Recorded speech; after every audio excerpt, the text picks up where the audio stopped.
Olá, essa é a terceira aula do capítulo Reações Químicas.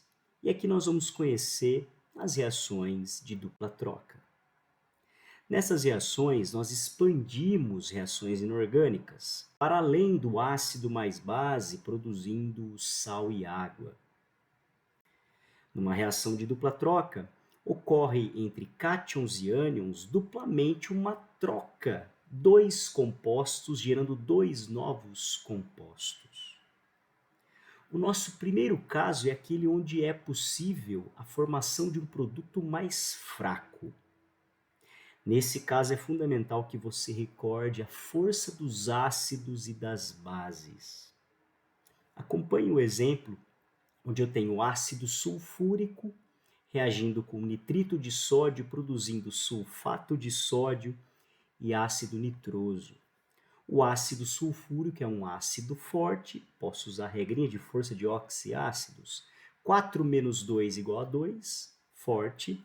E o ácido nitroso é um ácido moderado, 2 menos 1, 1, moderado. Ele é mais fraco, então esse tipo de reação pode ocorrer.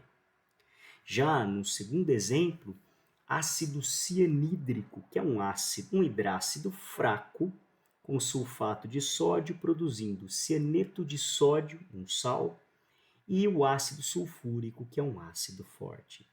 Esse tipo de reação não pode ocorrer porque um fraco não pode produzir uma substância mais forte.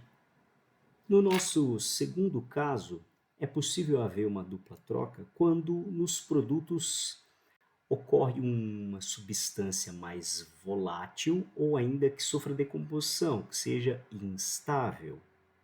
Acompanhe o exemplo da reação entre o cloreto de sódio e o ácido sulfúrico. Nessa dupla troca nós temos a formação de sulfato de sódio e de um ácido volátil. O ácido sulfúrico é um ácido fixo, ou seja, de elevado ponto de ebulição, e o ácido clorídrico é um ácido volátil.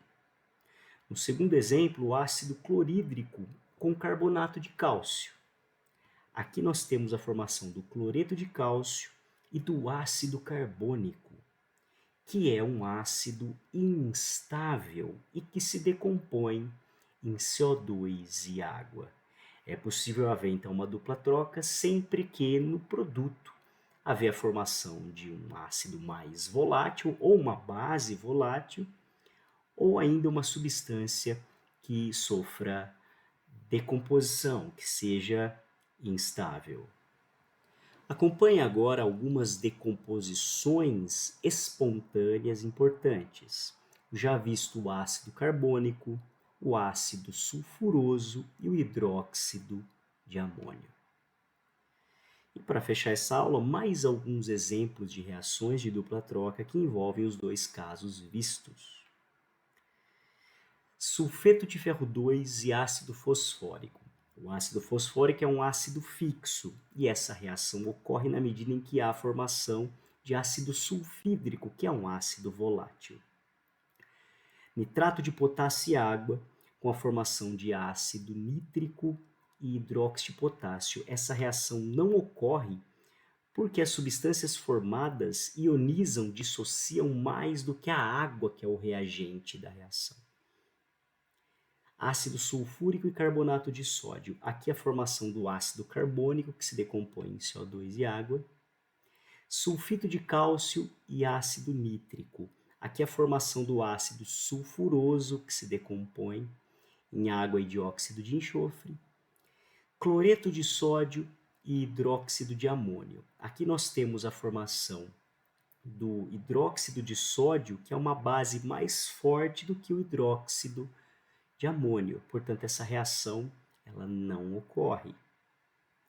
Já cloreto de amônio e hidróxido de potássio é uma reação que ocorre na medida em que forma o hidróxido de amônio, que é instável e libera amônia.